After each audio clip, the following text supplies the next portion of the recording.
भारतीय किसान यूनियन के राष्ट्रीय प्रवक्ता राकेश टिकैत अपने 3 दिवसीय प्रवास में प्रयागराज पहुंचे, जहां उन्होंने क्षेत्रीय पार्टी कार्यकर्ताओं और भारतीय किसान यूनियन के पद अधिकारियों के साथ बैठक की।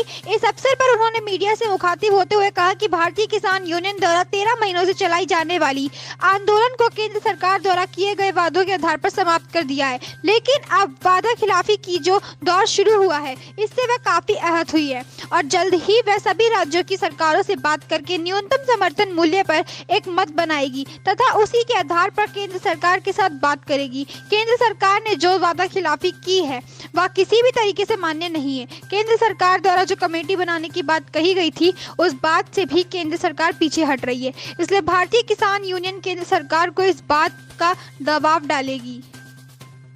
जी पहला सवाल हम लोग का ये है कि सरकार ने जिस वादा करके पूरे किसान आंदोलन को समाप्त करने की बात कही थी और जो घोषणा पत्र दिया था, आज वो उसको नकारने में तुली हुई है, तो इस पे आप क्या करेंगे? बात करेंगे सरकार से, तो दिल्ली सरकार से भी बातचीत करेंगे और यूपी वालों से भी बात करेंगे, हरियाणा में भी बात करेंगे। सब जगह पूरे देश भर में वो वापसी नहीं के लिए जो पर्चे दर्ज हुए, खास करके वे वापसी नहीं हुए, रेलवेज के हो या उसके हो। और एक जो कमेटी बनाने की बात करी थी एमएसपी पे, वो भी अभी उस कमेटी भी नहीं बनी, तो उसमें लगाई है टीम, वो दिल्ली उनसे बात करेगी। इसको लेके आपने 21 तारीख को आंदोलन की घोषणा की है। 21 तारीख को हम लखीमपुर जाएंगे और वहाँ पे 2-3 दिन रहेंगे। जो पीड़ित परिवार है उनसे मिलेंगे, जो लोग जेलों में बंद हैं उनसे मिलेंगे, उन सब लोगों से मिलेंगे।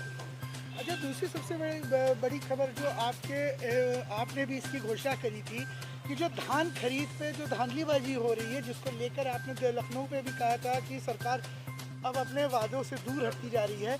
अब इस धान खरीद को लेकर सर जो रुकावट हो रही है, इसके विरोध में आप किस तरह? और ये इसी के लिए तो आंदोलन रहा 13 महीने। आम जनता को पता लगना चाहिए कि अगर एमएसपी पे गारंटी कानून बन जाता तो ये दिक्कत ही नहीं रहती।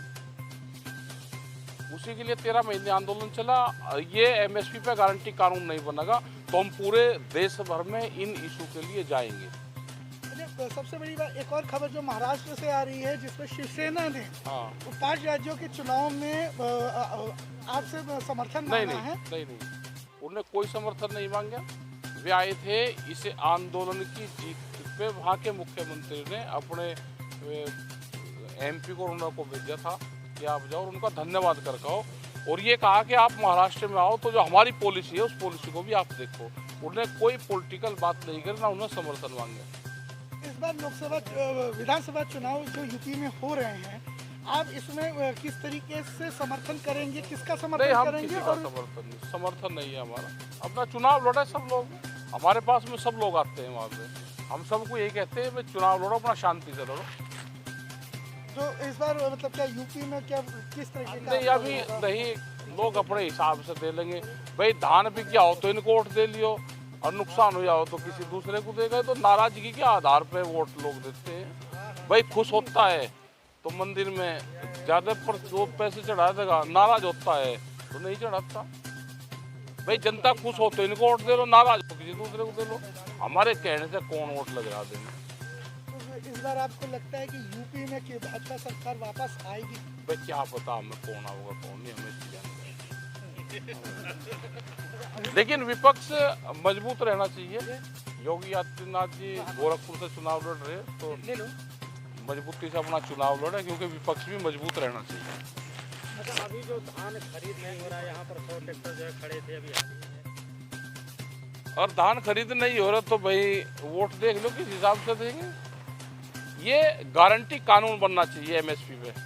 एमएसपी पे गारंटी कानून हो जाएगा तो ये सारी दिक्कतें खत्म होंगी और ये एक बड़ी लड़ाई एमएसपी की लड़ी जाएगी। इस लड़ाई को किस तरीके से आप इस बार किस तरीके से चलाने का सोच? चलेंगे, क्या पता कैसे चलेगा। तो अभी हम जनता के बीच में जाएंगे अभी और जनता का जो फैसला होगा उसको